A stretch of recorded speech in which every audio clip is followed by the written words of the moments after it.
Terkait sudah ketiga kalinya di tahun ini air pemandian kolam Matai dan sumber air PDAM Tirta Montala di Matai mengering, Direktur Wahana Lingkungan Hidup atau Walhi Aceh Muhammad Nur angkat bicara. Tak tanggung-tanggung Direktur Walhi Aceh ini memperkirakan Matai akan tidak berair lagi jika pemerintah dan instansi terkait tidak mencari solusi atau memperbaiki dan membenahi kerusakan kars atau ekosistem yang terbentang mulai dari Lepung hingga ke Matai.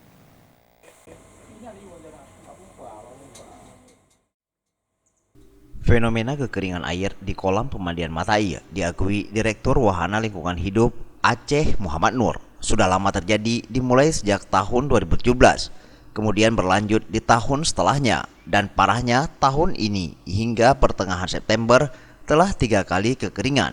Dan fenomena ini tidak terjadi secara alami karena bentang alam Matai dikenal dengan kars, di mana kesatuan ekosistemnya mulai dari Matai hingga Lepung. Diakui Muhammad Nur, ada beberapa penyebab sehingga air kolam pemandian Matai bisa kering. Salah satunya adanya kerusakan kars. Lalu pemicu lainnya bisa jadi karena illegal logging yang cukup masif atau galian C. Bahkan mungkin karena pabrik semen itu. Muhammad Nur mengungkapkan struktur mengalirnya air ke Matai harus diteliti ulang seperti dinas teknis yang membidangi biologi. Apalagi seperti dugaannya bahwa kerusakan kars bisa memicu air ke Matai tidak mengalir seperti sebelumnya. Nah, fenomena ini sebetulnya tidak terjadi secara alami sebenarnya. Fenomenanya tentu ada perubahan yang signifikan yang terjadi di dalam kawasan Matai. Karena bentang alamnya Matai itu sebenarnya kan dikenal sebagai kawasan kars.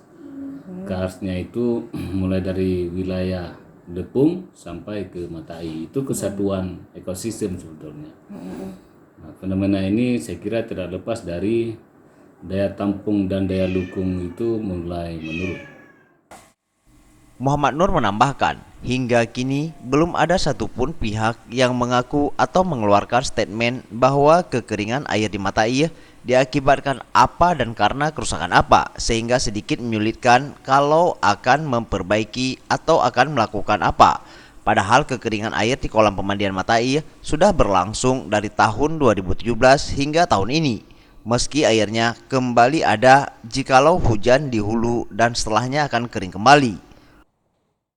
Fenomena ini saya kira kalau tidak ada kemudian upaya untuk meneliti lebih jauh dan memperbaikinya, saya kira fenomena ini akan menjadi tontonan biasa saja. Jadi ke depan prediksi kami airnya tidak akan ada lagi karena memang wilayah mata air sendiri sekali lagi memang saya katakan memang terjadi kerusakan yang luar biasa. Karena begini, air di tanah itu akan disimpan sendiri oleh tanah seiring dengan daya dukung dari daya tampungnya ya ketika musim hujan. Ketika musim kering maka airnya itu debitnya kecil pasti keluar. Tapi kalau mata air dia tidak bisa menyimpan karena strukturnya memang rusak. Bentang alamnya itu mulai patah ya karena dia kars bukan tanah. Nah, jadi memang yang perlu dijaga itu adalah bentuk bentang alamnya kars itu sendiri karena memang di sanalah kemudian proses air mengalir bukan dari pohon-pohon. Tim Liputan Aceh TV.